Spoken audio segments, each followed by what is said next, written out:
سمې په تیکهي ریښکیو تړلو همدې دوه بوتلونو د چک په ستر بند کې لامبي.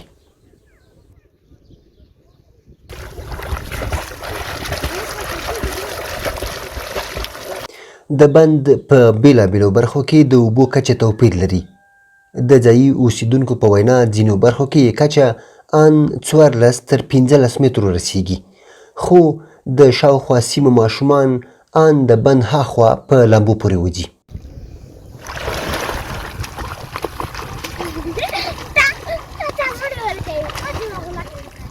خو دوی لامبو څنګه او له چا زده کړې؟ رفتم لامبو رو زده کردم شو استیار روشن زدر زکم استیار دستشه دست کن یاره دست بیا بدرکم دست اولا میکلگی کلام بستی بیا یورم ډېر تاوړو هغه په ډېر کم داسې کې وسواره پلان دار.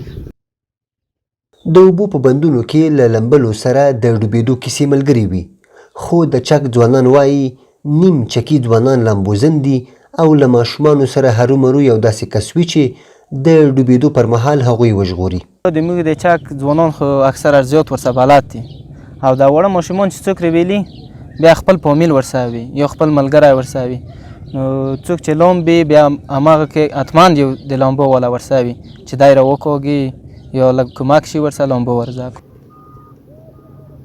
د میدان وردګ ولایت چک بند نه یوازې چک ولسوالۍ ته ځانګړې ښکلا بخښلې، ترڅنګ یې د سیلانیانو او چکي ځوانانو لپاره یو تفریحي مرکز هم بلل کیږي.